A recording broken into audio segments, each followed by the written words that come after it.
야구야구 김영준입니다. 오타니를 품는데 7억 달러, 야마모토를 사는데 포스팅 포함 3억 7,500만 달러를 지출한 다저스는 두 일본 선수에게만 10억 7,500만 달러를 썼습니다. 이는 마이애미 말린스의 구단 가치인 10억 달러보다 많습니다. 멘붕 상태인 양키스와 토론토가 아직 돈을 하나도 쓰지 못한 반면 다저스는 글래스나우에게 준 5년 1억 3,600만 달러 계약까지 포함하면 12억 1,100만 달러를 썼습니다. 이는 템파베이의 구단 가치와 큰 차이가 나지 않습니다. 다저스는 사치세 계산 연봉이 2억 8,200만 달러가 됐습니다. 사치세 4차 기준인 2억 9,700만 달러와는 불과 1,500만 달러 차이입니다. 현 시점에서 내년 사치세 연봉 순위는 1위가 2억 9,700만 달러의 매츠, 2위가 2억 9천만 달러의 양키스, 3위가 2억 8,200만 달러의 다저스로 세 팀은 야마모토를 두고 마지막까지 경쟁했던 팀들입니다. 예스 네트워크 잭 커리에 따르면 야마모토가 3억 달러를 요구하자 샌프란시스코, 보스턴, 토론토, 필라델피아 등이 탈락하고 다저스, 양키스, 매츠가 따라옵니다. 다저스와 매츠가 제시액을 3억 2,500만 달러로 높이자 양키스가 포기를 합니다. 그리고 야마모토는 다저스와 매츠 중에서 다저스를 선택하게 됩니다. 디퍼를 좋아하는 다저스가 디퍼를 한 푼도 넣지 않았을 정도로 다저스는 매치를 떼어내기 위해 전력을 다했습니다. 지금까지 알려진 계약 내용은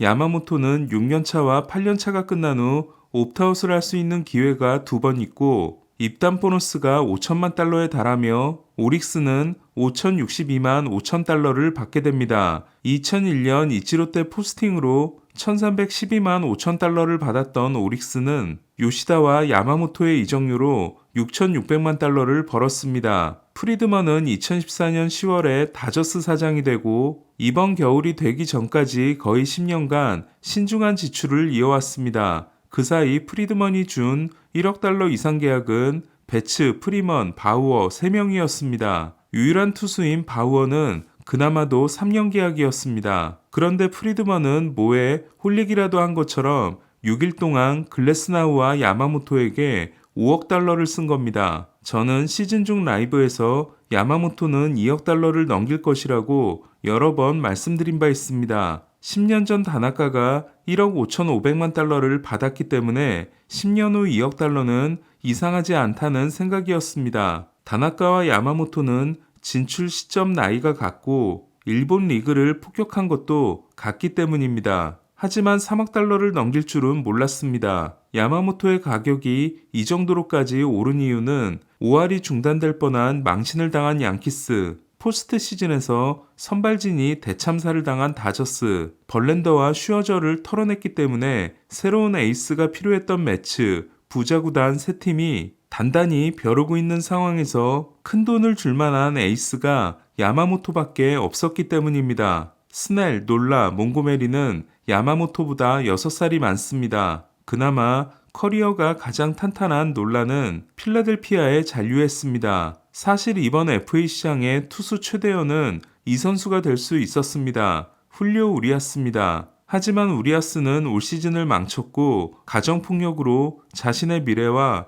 막대한 부를 날려버렸습니다. 우리아스는 지금까지의 누적 연봉이 2,700만 달러입니다. 그렇다 보니 끝까지 경쟁한 세 팀은 메이저리그에서 1구도 던지지 않았지만 일본에서의 수상 기록으로 보자면 샌디 코펙스의 전성기급 성적을 올린 야마모토를 선택하게 됩니다. 프리드먼은 월드시리즈 우승은 신비의 영역이기 때문에 우승을 위해 무리하기보다는 도전을 지속적으로 할 수 있는 안정적인 전력을 만드는 것이 목표라고 한 바 있습니다. 이에 다른 부자팀들과 달리 유망주를 기르고 지키는데 전력을 다했고 지금까지는 무리한 지출이 없는 효율적인 운영을 해왔습니다. 실제로 다저스는 2017년 이후 6할 4푼 1리라는 압도적인 승률을 자랑하며 포스트 시즌 출근 도장을 찍고 있습니다. 하지만 지난 11년 동안 우승이 한 번, 그것도 코로나 시대에 만들어진 단축 시즌 우승이라는 건 구단주를 포함한 구성원들로 하여금 우승에 대한 압박감을 느끼기에 충분했습니다. 월드시리즈 우승이 목표였다면 다저스는 10억 달러를 다른 방식으로 쓰는 게 더 나았을 겁니다. 하지만 오타니와 계약한 날 LA 타임스의 일면 기사 제목이 쇼 비즈니스였던 것처럼 다저스는 오타니와 계약하는 순간 우승뿐 아니라 흥행까지도 다른 차원에 도전할 수 있는 기회가 생겼습니다. 저는 다저스의 야마모토 영입이 오타니를 통한 일본 시장 개척의 연장선상에 있다고 생각합니다. 우리는 지난 겨울에 9억 4천만 달러를 쓴 샌디에고가 불과 1년 만에 재정 위기에 몰리는 장면을 지켜봤습니다. 하지만 다저스는 샌디에고와 차원이 다른 매출을 올리고 있습니다. 올해 관중 동원은 다저스가 384만 명으로 1위, 샌디에고가 327만 명으로 2위였습니다. 그런데 다저스의 티켓 가격은 샌디에고의 1.5배이기 때문에 입장 수입은 다저스가 거의 2배에 달합니다. 더 큰 차이는 TV 중계권입니다. 구겐하임 그룹은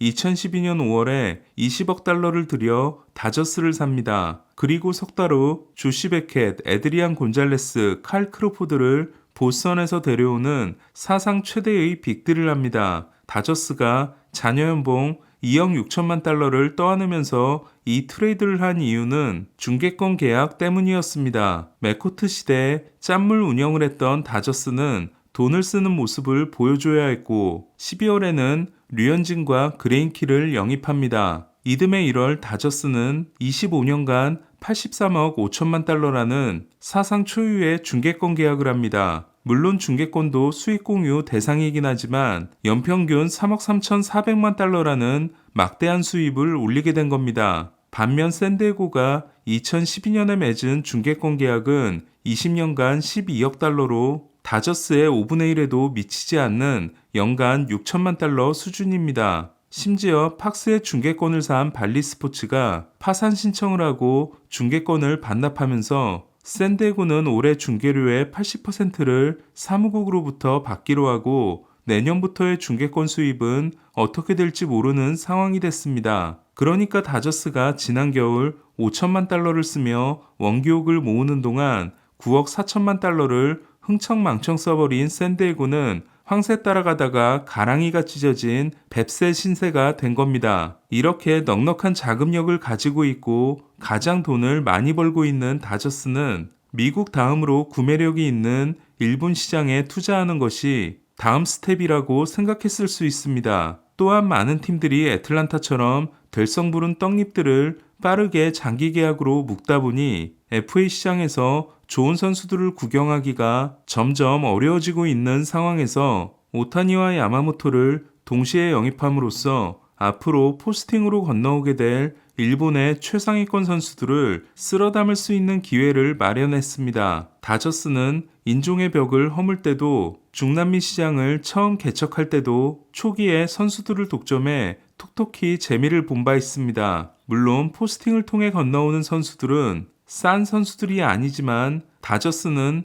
돈이라면 걱정이 없습니다. 다저스는 AAV를 기준으로 오타니, 글래스나우, 야마모토, 베츠, 프리먼 5명에게 1억 5천만 달러를 쓰는 팀이 됐습니다. 아무리 돈이 많은 다저스라도 무한정 쓸 수는 없습니다. 특정 선수에게 돈이 몰린다는 건 뎁스가 약화되고 리스크가 커진다는 걸 의미합니다. 주축 선수가 부상을 당하면 벌떼같이 달려들어 구멍을 메웠던 다저스는 앞으로 보기 어려워질 수도 있습니다. 그럼에도 저는 다저스를 선택한 오타니와 함께 슈퍼팀이 되기로 한 다저스는 염소의 저주가 깨진 이후 큰 이벤트가 없었던 메이저리그에 엄청난 이슈를 만들어줬다고 생각합니다. 빠와 까를 미치게 하는 것이 흥행의 기본 공식이기 때문입니다. 과거 보스턴 회장이 양키스를 두고 악의 제국이라고 한 적이 있지만 저는 돈을 많이 쓰는 팀을 악의 제국이라고 하는 건 부당하다고 생각합니다. 특히 수익 공유 제도가 시작된 후로는 그들이 내는 돈으로 함께 먹고 살고 있기 때문입니다. 그렇다고 스몰 마켓팀이 돈만 받아먹는 들러리가 돼버리면 재미없는 리그가 됩니다. 하지만 부자 팀들의 투자와 스몰 마켓의 반란이 절묘한 조화를 이루고 있는 메이저리그는 켄 로젠탈의 오타니 계약 소감대로 게임은 무너지지 않고 있으며 오히려 잘 되고 있다는 생각이 듭니다. 단,